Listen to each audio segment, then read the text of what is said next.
하나님 말씀 봅니다. 하나님 말씀 시편 132편 1절에서 9절까지 보겠습니다.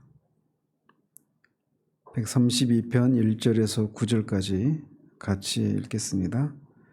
여호와여, 다윗을 위하여 그의 모든 겸손을 기억하소서.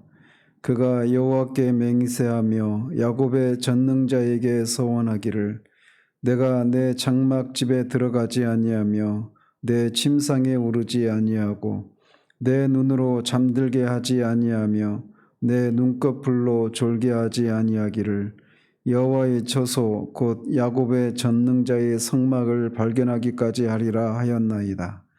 우리가 그것이 에브라다에 있다함을 들었더니 나무 밭에서 찾았도다. 우리가 그의 계신 곳으로 들어가서 그의 발등상 앞에서 엎드려 예배하리로다. 여호와여, 일어나사 주의 권능의 교와 함께 평안한 곳으로 들어가소서. 주의 제사장들은 의를 옷 입고 주의 성도들은 즐거이 외칠지어다. 아멘.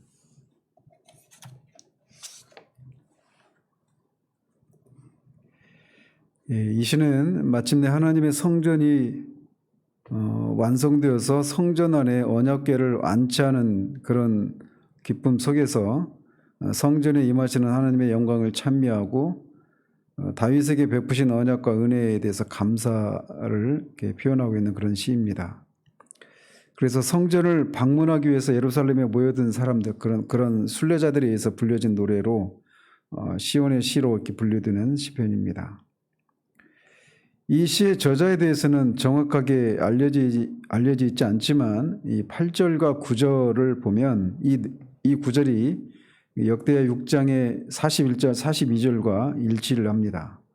즉 성전 봉헌식 때 솔로몬이 그 기도를 한 장면이 거기에 기록되어 있는데 그 내용과 일치하는 것으로 보아서 이 시편은 솔로몬이 성전을 지어서 여호와께 봉헌할 때 지은 시로 이렇게 추정을 합니다. 이 시는 크게 세 부분으로 나누어 볼 수 있는데 1절에서 5절이 첫 번째 부분으로 옛날 다윗이 하나님 앞에서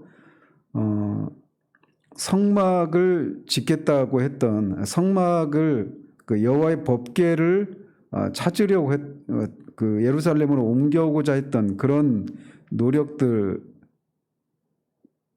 그런 것을 이렇게 회상하면서 그 하나님의 성전에 대한 다윗의 열심이 얼마나 컸던가라고 하는 것을 회상하고 있습니다.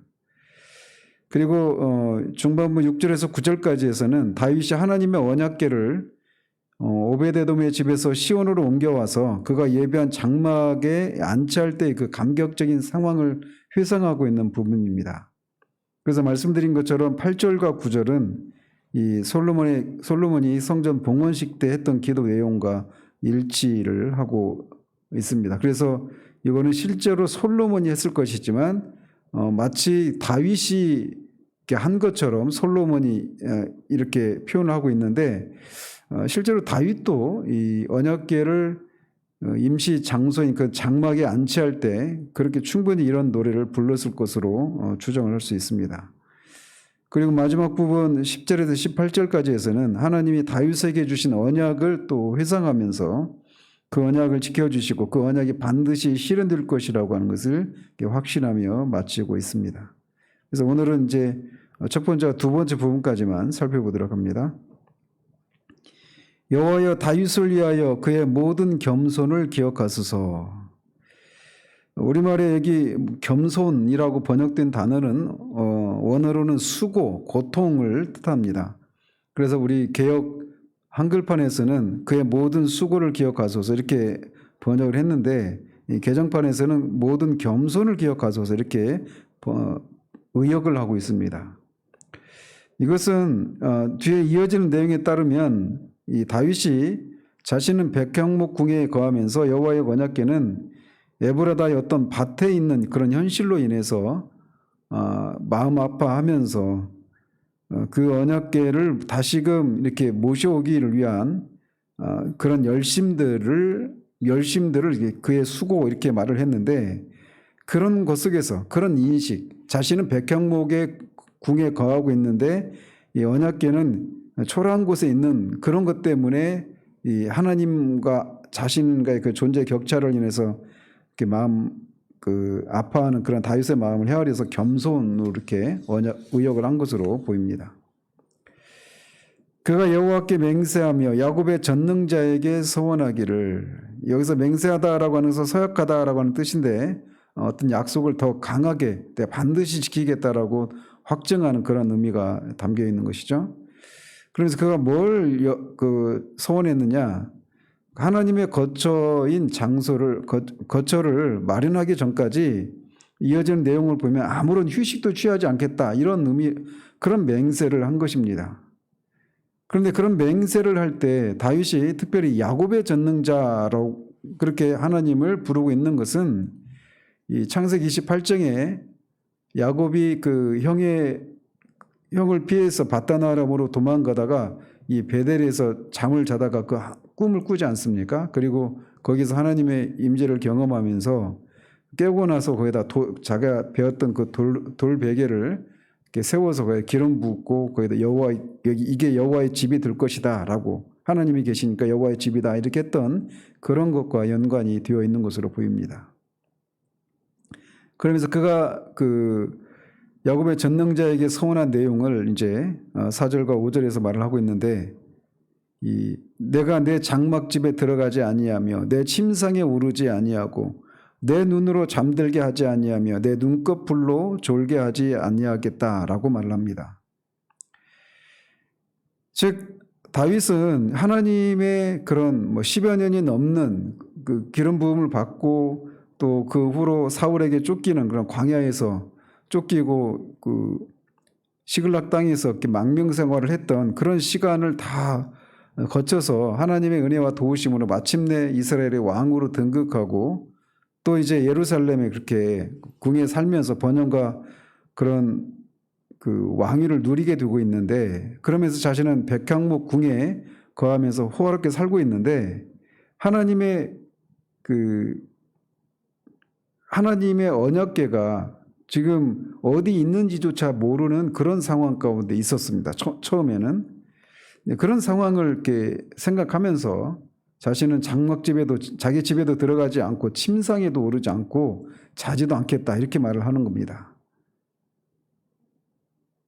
그래서 그 여호와의 처소 곧 야곱의 전능자의 성막을 발견하기까지 하리라, 이렇게 자기 집에도 들어가지 않고 잠조차 자지 않겠다, 어떤 자기의 그런 잠을 안 잔다라고 하는 것은 정말 이건 우리가 철야기도도 할 때도 그렇지만 우리가 하나님 앞에서 어떤 문제를 이렇게 해결받기를 위해서 절박한 심정으로 우리가 때로는 철야기도도 하지 않습니까? 그런 것처럼 이 언약궤가 모셔지지 않은 그런 상황을 놓고 다윗이 이렇게 그런 간절함을, 또 그런 언약궤를 모셔오기를 그런 사모하는 그런 열심을 이렇게 표현하고 있는 것이죠. 그러면서 이렇게 그 전능자의 성막을 발견하기까지 그렇게 하겠다, 이렇게 얘기를 하고 있어요. 그래서 이제 이건 중의적인 의미가 있습니다. 하나는 실제로 이제 여호와의 성막이 언약궤가 기럇 여아림에 있었거든요. 뒤에 나오지만, 그래서 그것을 찾기까지 이렇게도 해석을 할 수 있겠고, 아니면은 그 성전을 지을 때까지, 세울 때까지 이렇게도 해석을 할 수가 있습니다. 그래서 어쨌든 이런 말을 통해서 하나님의 법궤를 영원히 안치해둘 성전을 건축하기를 염원하는 다윗의 그런 그 간절한 마음을 잘 이렇게 표현해주고 있는 겁니다. 그는 성전을 건축하기까지 잠도 자지 않고 개인적인 즐거움조차 즐기지 않겠다, 이렇게 약간의 과장을 통해서 표현하고 있는 것이죠. 잠도 안 잔다고 말할 정도로 그는 성전을 짓는 것에 대단한 열정을 가지고 있었던 것입니다. 우리가 알다시피 하나님은 다윗의 성전 건축에 대한 그 열심은 하나님이 인정을 하시고 그것에 대해서는 하나님이 축복을 하십니다. 복을 내려주시죠. 그럼에도 불구하고 성전 건축은 허락하지 않으십니다. 그 이유를 그가 피를 많이 흘렸기 때문이다라고 말씀하시면서 그 아들이 성전을 지을 것이다 이렇게 말을 한단 말이죠. 근데 피를 많이 흘렸다 이 얘기는 그냥 단순히 그가 전쟁을 하면서 많은 사람을 죽였기 때문이다 이렇게만 그런 어떤 문자적으로 그런 의미만 있는 것이 아닙니다. 이 고대 사회에서 성전을 짓는 것은 이 자신이 섬기는 신이 그 전쟁에서의 승리를 가져다 주었다라고 하는 그런 의미로 전쟁 후에 그 평화 시에 성전을 짓는 겁니다. 그런데 다윗은 아직 전쟁 중이었기 때문에 이 전쟁 후에 임하게 될 그 평화는 이 평화의 왕이었던 그 솔로몬에 의해서 그 평화가 안착이 되기 때문에 그때 이제 그 솔로몬에 의해서 성전을 짓도록 하셨던 것이죠. 우리가 그것이 에브라다에 있다함을 들었더니 나무밭에서 찾았도다. 자, 그러면서 이제 이 성막을 발견하기까지가 이 중의적으로 해석할 수 있다라고 하는 것이 바로 이런 이유 때문에 그렇습니다. 우리가 그것이 즉 법궤가 언약궤가 에브라다에 있다함을 들었다. 그러면서 나무밭에서 찾았다 이렇게 말을 합니다. 그러니까 여기서 내 장막 또 그 내 장막이라고 하는 말을 할 때 그 내 장막은 그 사무엘하 7장에서 말하고 있는 것처럼 백항목 궁입니다. 근데 법궤가 나무밭에 있는 거예요. 제가 방금 전에도 이렇게 이 본문을 읽으면서 막 마음에 그 궁과 나무밭, 다윗은 궁에 있고 여호와 하나님의 임재를 상징하는 언약궤는 나무밭에 있는, 이게 막 굉장히 어떤 대비가 되면서 그런 막 마음이 아파오더라고요. 읽으면서도. 그래서 1절에서 5절까지는 성전 건축에 대한 다윗의 열정 또는 이 법궤를 모셔오기를 원하는 그 다윗의 열정, 이거를 묘사하고 있는 거라면 이 6절에서 9절까지는 이제 법궤를 기럇 여아림에서 예루살렘으로 옮겨올 때의 장면을 묘사하고 있는 겁니다.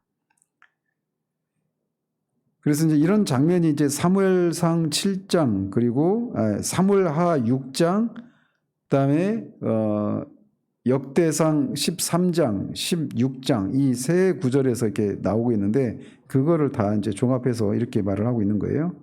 자, 그러면서 여기서 에브라다라고 하는 것은 예루살렘 남서쪽에 있는 그 지역입니다. 그래서 베들레헴과 기럇 여아림이 이 지역에 있어요. 그런데 때로는 이제 미가서 5장 2절에 보면 베들레헴 에브라다야 이렇게 말을 하고 있어서 에브라다를 그냥 베들레헴을 에브라다라고 말하기도 합니다. 그런데 이 기럇 여아림도 에브라다 지역에 같이 있는 지역이었는데 당시는 이 언약궤가 이 기럇 여아림에 있었습니다.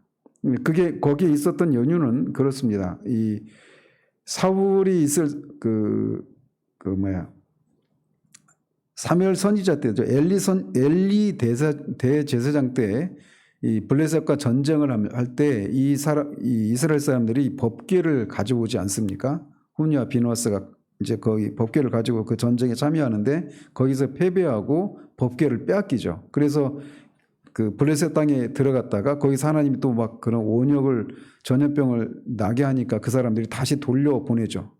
다시 돌려보냈다가 돌려오는 도중에 이 수레에다가 실어서 이렇게 오다가 수레에서 실어서 이렇게 오죠. 그러다가 이제 베세메스 사람들이 이제 그 법궤 안에 뭐가 들었나 궁금해서 이제 들여다보다가 5만 7천 명이 죽죠. 그러니까 이제 그 사람들이 마저 다 가져오지 못하고 기럇 여아림에 이제 거의 다 안치해 놨었던 겁니다. 그래서 그 기럇 여아림의 아비나답의 집에 이제 그 언약궤를 안치해 뒀었는데 그거를 이렇게 말을 하고 있는 겁니다. 그리고 나무밭은 숲의 성이라고 불렸던 기럇 여아림에 대한 시적인 표현입니다. 그래서 거기서 이제 있었던 그 법궤를 옮겨올 때 언약궤를 레위지 사람들이 원래는 언약궤를 옮겨올 때는 항상 이 언약궤 내 귀퉁이에 있는 고리에다가 채를 꿰어가지고 일종의 긴 막대기죠. 그걸 꿰서 이제 네 사람이 어깨에 메고 이렇게 옮겨야 되는데 여기서 옮겨올 때 그렇게 하지 않고 수레에다가 이렇게 옮겨오죠. 그러다가 막 소가 막 뛰니까 수레에서 법궤가 떨어지려고 할 때 그 떨어지지 않게 하려고 우사가 그 법궤를 잡죠. 그런데 그 자리에서 바로 하나님이 우사를 쳐서 죽이게 하시죠. 그래서 베레스 우사다 이렇게 그 지역을 그렇게 말을 하면서 그 한번 실패를 하게 되는데, 우사가 그 법궤를 잡으려고 했던 것은 순수한 의도죠. 법궤가 떨어지면 안 되니까. 그런데 그 법궤를 잡으려고 하는 우사를 쳐서 하나님이 죽이셔요. 그것을 통해서 우리에게 교훈하고 있는 것은 하나님을 섬기려고 하는 그 열심 자체, 그것도 중요하지만 하나님을 섬길 때 항상 하나님이 정하신 방식대로 섬겨야 한다라고 하는 것을 교훈하고 있는 겁니다. 법궤를 옮길 때는 항상 하나님이 정하신 그 방식을 따라서 그렇게 어깨에 매서 옮겨야 되는데 수레를 옮겼단 말이죠. 그러다 보니까 그런 게 불상사가 있었던 것이죠. 어쨌든 이제 그런 일이 있고 나서 마저 못 옮기고 그 오벳 에돔이라고 하는 사람의 집에 그 임시로 방치했다가 석 달 동안 있다가 다시 이제 정해진 방법으로 후에 다윗성으로 옮겨지게 됩니다. 그러면서 이제 여기 그 7절에서는 우리가 그의 계신 곳으로 들어가서 그의 발등상 앞에서 엎드려 예배하리로다. 이것은 이제 그 예루살렘에 그 임시 장막을 만들어 놓고 거기에다가 이제 법궤를 안치할 때의 그 장면을 노래하고 있는 겁니다. 여기서 그의 계신 곳은 그 말씀드린 것처럼 다윗이 법궤를 오베데돔의 집에서 법궤를 가져와서 그 다윗성에 그 안치하기 위해서 일시적으로 마련해 놓은 그런 장막을 가리키죠.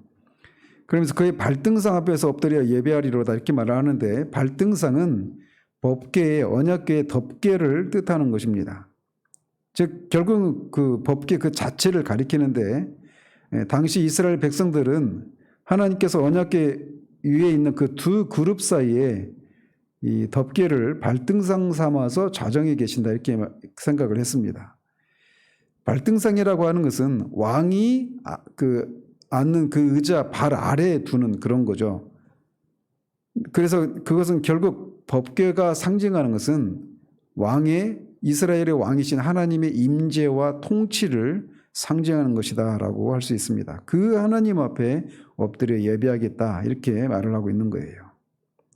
이것을 통해서 결국 기럇 여호와임이 있을 때 중단되었던 이 여호와 하나님을 향한 예배가 다시 다윗에 의해서 부활되었다라고 하는 것을 시사하고 있는 겁니다. 그러면서 그 법궤를 그 장막으로 이렇게 옮기는 과정에서 8절과 9절에서 이렇게 노래하고 있는 겁니다. 여호와여 일어나사 주의 권능의 교와 함께 평안한 곳으로 들어가소서. 이것도 아까 그 나무 밭과 이어져서 생각해 보면 굉장히 이렇게 마음이 굉장히 제 개인적으로는 굉장히 마음이 아파요. 여호와 하나님께서 마땅히 그런 인간이 거하는 처소보다 훨씬 더 좋은 곳에 계셔야 하는데 그렇지 못한 곳에 있다가 이제 마치 이렇게 왜 막 우리가 부모가 초라한 그런 집에 살다가 좋은 집을 지어가지고 이쪽으로 와서 편하게 살라고 하는 것 같이, 그거와는 비교도 안 되지만 아무튼 그런 것과 같이 그런 것을 이렇게 연상시키는 그런 장면이라고 할 수 있습니다.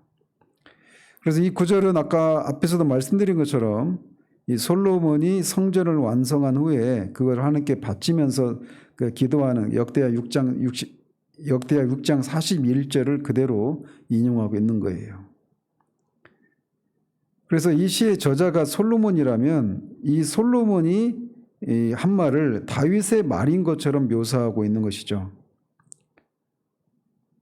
그러면서 주의 제사장들은 의를 옷 입고 주의 성도들은 즐거이 외칠지어다.